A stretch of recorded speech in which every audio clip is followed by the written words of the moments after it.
우리 룻기 1장에서 말씀 볼 텐데요. 룻기 1장 1절에서 오늘 본문은 6절까지입니다. 우리 한 절씩 교독하시고 마지막 절은 함께 읽도록 하겠습니다.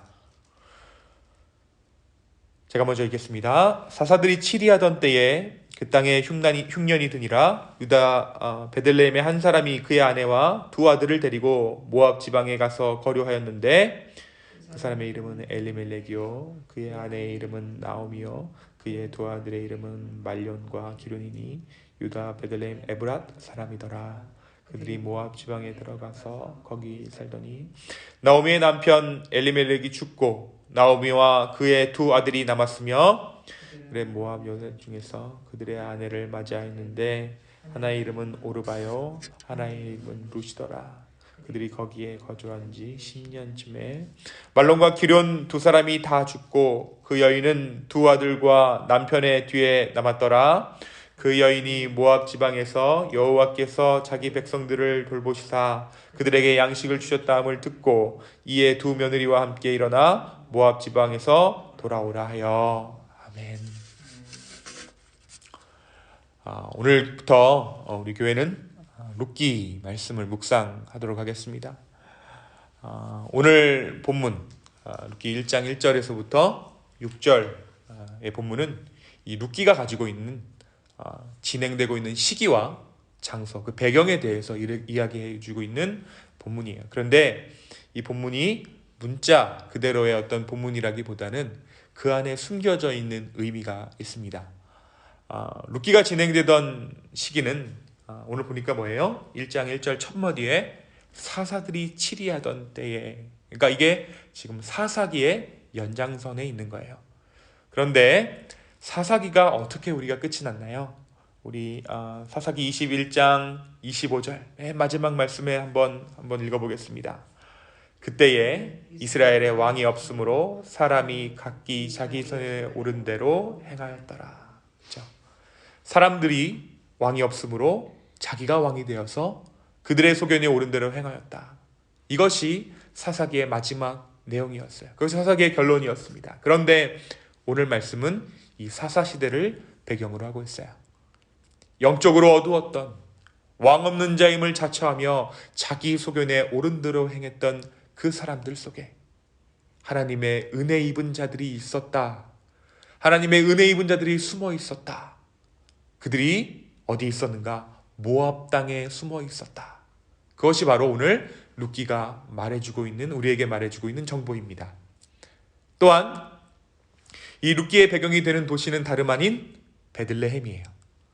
베들레헴은 다름 아닌 우리 예수님께서 태어나는 곳이죠. 뭔가 예수님과 연관된 이야기가 진행될 것만 같은 이곳 베들레헴을 배경으로 룻기의 말씀은 진행됩니다. 베들레헴 사람이었던 엘리멜렉은 그의 아내 나오미 그리고 두 아들 말론과 기륜을 데리고 모압에 들어가 살고 있었습니다. 이 모압 땅은 우리가 잘 알고 있는 것처럼 롯의 후예들이죠. 롯이 자기의 딸들과 동침해서 낳은 자손들이 모압과 암몬 자손이었어요. 이제 그들이 베들레헴을 떠나온 이유가 있었습니다. 다름 아닌 유대 땅에 흉년이 들었기 때문이에요. 우리가 지금은 그런 생각을 안 할지 모르지만 당시에는 흉년이 들었다는 것은 하나님의 축복이 그 땅 가운데 소멸된 거예요. 그러니까 하나님이 축복하시면 그 땅이 복을 받고 하나님께서 저주하시면 그 땅 가운데 흉년이 드는데 이 지금 베들레헴에 흉년이 들었다는 것은 베들레헴이 어떤 뜻입니까? 베들레헴은 빵집이라는 뜻이죠. 풍요의 땅이에요. 그런데 그 풍요의 땅조차도 하나님의 은혜의 흔적이 사라졌던 것이에요. 그래서 엘리멜렉이 하늘 수 없이 모압 땅으로 들어간 것입니다. 그래서 이 말씀 가운데 그 땅에 흉년이 드니라 유대 베들레헴 한 사람이 그의 아내와 두 아들을 데리고 모압 지방에 가서 거류하였다. 이 짧은 한마디 가운데 하나님의 축복이 이스라엘을 떠났고 베들레헴까지도 그 축복의 영향력이 사라져 소멸돼 버렸고 이때에 한 사람이 그의 아내와 두 아들들 데리고 한 가족이 모압 지방에 가서 거류했다. 어떤 말씀과 유사한가요? 우리가 창세기와 출애굽기에서 보았던 그 말씀과 유사해요. 뭔가 지금 하나님께서 구원의 신호를 보내고 계시는 거예요.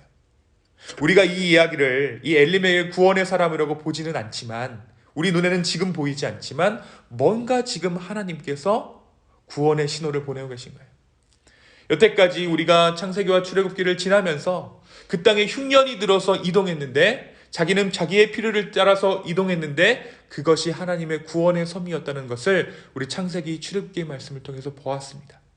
오늘 우리가 이 룻기 1장 1장의 말씀을 보면서도 하나님께서 지금 뭔가 일을 꾸미고 계시는구나를 알 수 있어요.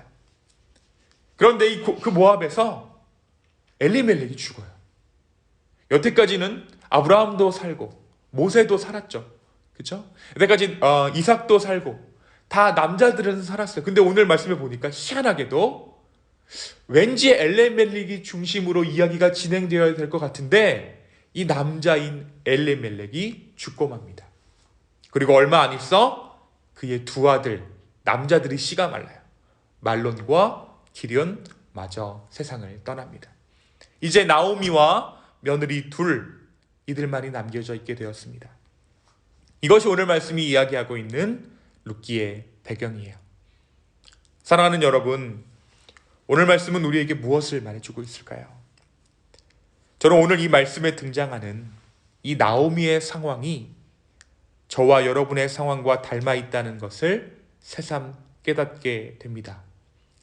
당시 이스라엘 사람들은 모두 하나님 없이 살아가기를 자처하는 사람들이었어요.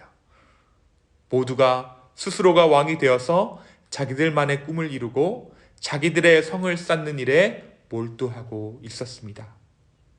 우리 역시 그래요. 우리 모두가 왕이 되어서 우리들의 꿈을 이루며 우리만의 성을 쌓고 우리만의 성공을 꿈꾸며 살아갑니다. 근데 여러분, 이렇게 되면 가장 큰 특징은 연합할 수 없다라는 것에 있어요.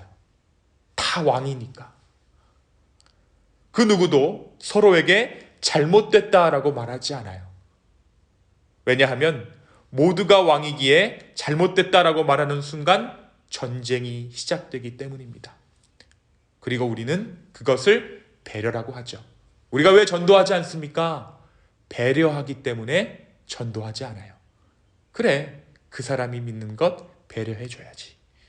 그래서 우리 스스로도 자기만 건드리지 않으면, 나만 건드리지 않으면, 내 인생 내 맘대로 사는 것을 누가 터치하지 않으면, 자식도 마찬가지예요. 요즘 세대에는 자식도 부모가 내 인생 내가 사는 것 터치하지만 않으면 모든 것이 용납되고 모든 것이 용인됩니다.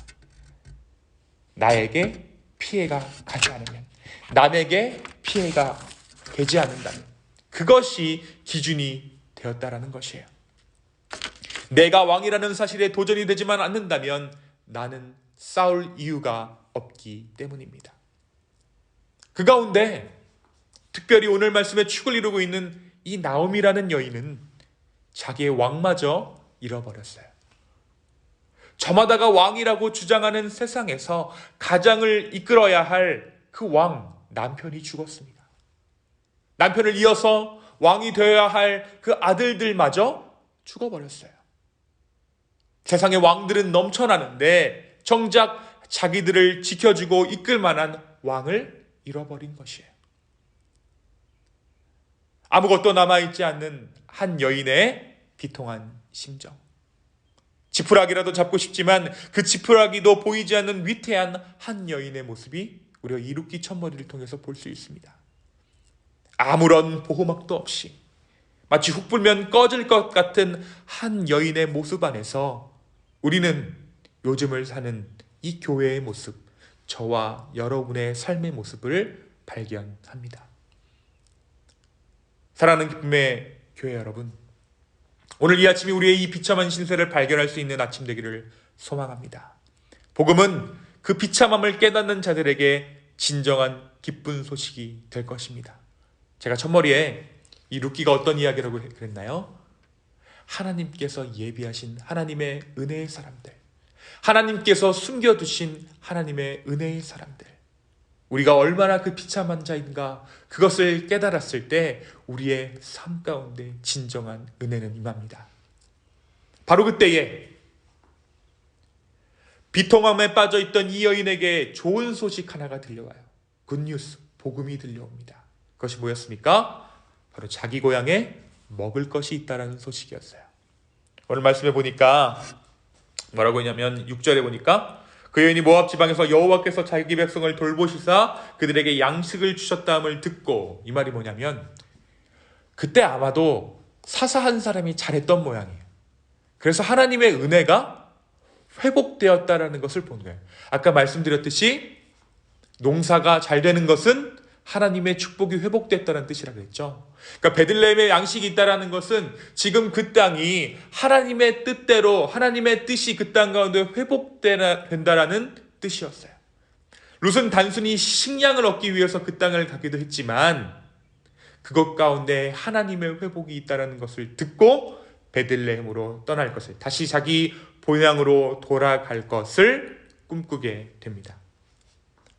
먹을 것을 찾기 위해서, 자기 목숨을 부지하기 위해서, 어떻게 보면 하나님의 품으로 나오미는 이 두 며느리들을 이끌고 함께 귀향길에 오릅니다. 그렇습니다. 이들에게 들려온 복음은 다름 아닌 육체의 필요를 채워주는 복음이었어요. 하나님께서 이 당시에 이스라엘 백성들 가운데 계시한 복음은 육체의 필요를 채워주시는 복음이었습니다. 다른 어떠한 이유는 없었어요. 단지 그들은 위태로웠고 살 길이 없었고 비참해졌습니다. 살기 위해서는 베들레헴으로 가야만 했어요. 우리 역시 마찬가지입니다. 살기 위해서는 베들레헴, 예수님이 계신 곳으로 가야만 합니다. 그 길은 주님께서 인도하시는 길이었어요. 룻과 나오미는 살기 위해서 베들레헴으로 갔지만 그 길이 주님께서 인도하시는 길이었다는 것이에요. 사랑하는 성도 여러분, 우리는 종종 하나님의 뜻이 어디에 있는지, 아버지의 거룩하신 뜻이 어디에 머물러 있는지 주님께 묻곤 합니다. 그런데 그 응답은 의외로 굉장히 심플해요. 그 응답은 바로 지금 내가 서 있는 곳에 아버지의 뜻이 있다는 사실이에요. 아버지는 우리의 필요를 통해 하나님의 뜻을 이루시는 분이십니다. 나오미는 베들레헴으로 장도를 떠납니다. 그런데 과연 이 나오미가 얻게 된 것은 무엇이었을까요? 앞으로 우리가 이 룻기 묵상을 통하여서 우리는 그 실체를 조금씩 알아가게 될 것입니다. 특별히 저마다 왕임을 자처하며 왕이 없는 듯한 시대를 살고 있는 우리들에게 이 룻기의 말씀이 한 줄기 빛이 되어 줄 것입니다.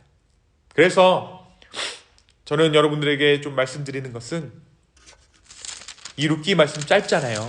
룻기가 얼마 몇 장 되지 않거든요. 4장까지의 말씀인데 매일 한 번씩 좀 이 룻기를 읽어보세요. 1장부터 4장까지, 또 1장부터 4장까지 시간이 되실 때마다. 그럼 하나님께서 조금씩 켜켜이 쌓여있는 그 층들을 우리에게 보여주실 것입니다. 이 룻기의 말씀을 통하여서 하나님의 은혜가 어디 있는지 발견할 수 있는, 그래서 그 풍성함을 나누어 먹는 저와 여러분의 이 시간 되기를 예수 그리스도의 이름으로 축원합니다. 이 시간 함께 기도하겠습니다. 주님, 우리가 또 성경의 새로운 챕터 룻기의 말씀을 엽니다. 아버지, 이 가운데 숨겨져 있는 아버지의 은혜의 그 참맛을 우리 가운데 허락하여 주십시오. 특별히 우리의 인생이 나오미와 같습니다. 우리의 형편이 나오미와 같습니다 라고 고백하는 당신의 백성들 가운데 하나님의 뜻을 밝히 보여 주시옵소서. 주님 감사합니다. 이 모든 말씀 살아계신 예수 그리스도의 이름으로 기도하였습니다. 아멘.